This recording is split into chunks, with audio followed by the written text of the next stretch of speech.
Hanky, I'm going to work. What you see? His paws pad silently across the hardwood floor. A creature of careful purpose. He stops, his massive chest a 9-inch wide fortress of fur and muscle before a specific spot on the couch. With the slow, methodical grace of a king taking his throne, he hoists himself onto the worn cushion, his 5-inch legs not quite built for such an ascent. He doesn't settle. Instead, he positions himself ramrod straight, chest out like a furry little sentinel. This is his post. This is his vigil. He is the guardian of the window, the watcher of the street, the self-appointed scout of love. His name is Hank, and he is waiting for Penny. What do you see? What's out there, Hanky? Hanky!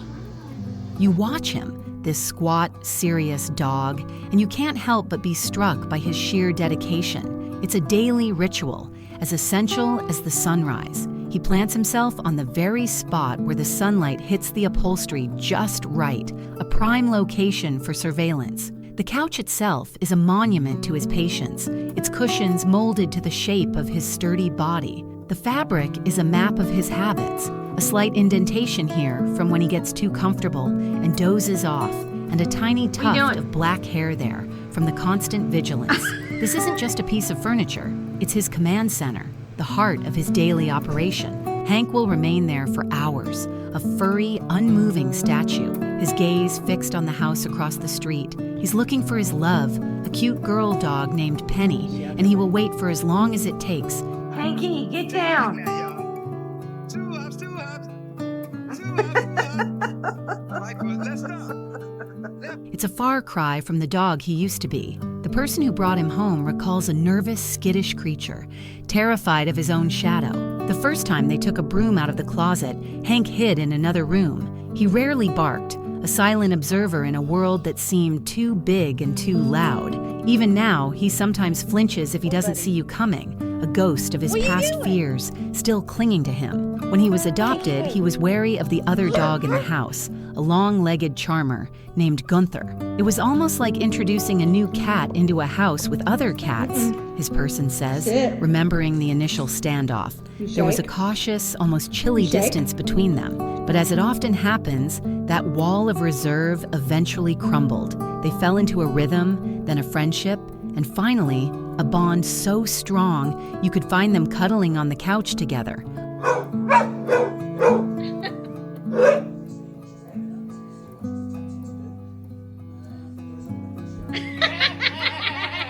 Gunther, with his lanky limbs, could sit like any normal dog draped elegantly across the cushions.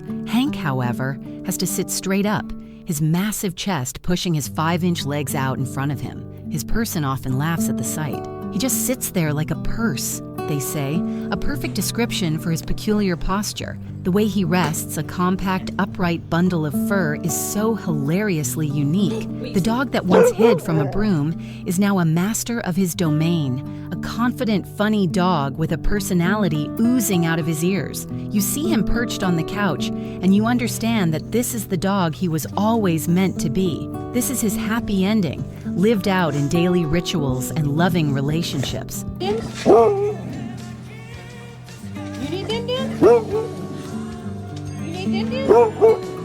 The most important of these relationships, of course, is with Penny. For a long time, Penny belonged to Gunther. He was her main boyfriend, the one she would wait for at the window. But then, Hank moved in, and in a classic cinematic twist, stole her from him. The way Hank sits on the couch with his chest puffed out and his legs extended is the perfect example of his newfound confidence. He is a dog transformed. His person says that he now has the power to make people laugh, a sort of natural stand-up comedian. His sheer, unadulterated personality is a force of nature. He'll make the funniest expressions. His wide, flat chest, a perfect subject for pictures. His love for Penny in all its earnest, goofy glory is perhaps his greatest comedic act. Is it yours? It is! This one's yours? At least once a day, the moment arrives. Hank sees her, Penny, and a jolt of electricity seems to pass through his stocky body. His ears perk up. His tail gives a few frantic thumps against the cushion, and he scrambles off the couch with an urgency he doesn't show for anything else. He gets to see her face to face, and the effect is instantaneous. He gets so excited, so overwhelmed by her presence, that he completely forgets how to act. He becomes, as his person puts it, a total doofus. He doesn't know how to flirt. He gets so wrapped up in his own excitement that he just spins in circles or barks in a way that's more like an exclamation than a greeting. He's a magnificent creature of habit, but in the face of true love, all habits go out the window. Oh, Gunther! Get her, Gunther! Get her, Gunther! The hilarious part is how earnest he is.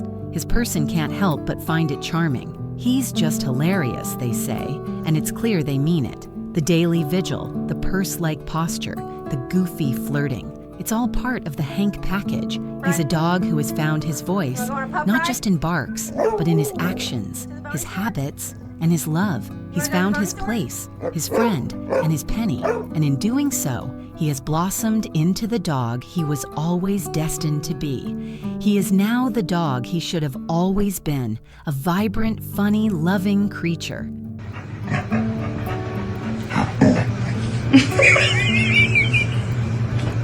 He waits again today. The sun is setting, casting long golden shadows across the living room. Hank is in his spot, a low growl rumbling in his chest as the mailman passes by. He knows the difference between a threat and a friend, and he is laser focused on his prize. He sees her, a flicker of brown fur and wagging tail, and his whole body wiggles with joy. He knows that soon he'll get to be a doofus again, all for the love of a little dog named Penny. He is a creature of habit, but his greatest habit is one of pure, simple love. He has his routine, his person, his friend Gunther, and most importantly, his penny. It's a life built on tiny, daily moments of joy, all centered around a couch and a watchful eye.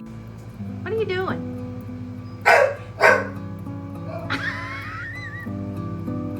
The quiet moments are perhaps the most telling. The way he gets bored and falls asleep, his head drooping as he waits, the very image of a small, determined purse, the way he answers a question from his person, a low, guttural murmur that says, "Yes, I am here, and I am listening." The way he is now, a far cry from the terrified creature that once hid from a broom, shows the remarkable journey he's been on. He is a testament to the power of a safe home and a loving heart. He is a creature of habit, a guardian of his routine, and in his own quiet, funny way, a stand-up comedian. But above all, he is a creature of love. In the silent, steadfast devotion he shows to his penny, he proves that some instincts are more profound than others, and that the greatest habit of all is simply to love with all your heart.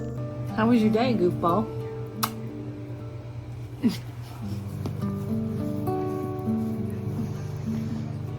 Good, huh? Thank you for watching. If you like the story, feel free to comment, like, and subscribe. See you in the next video.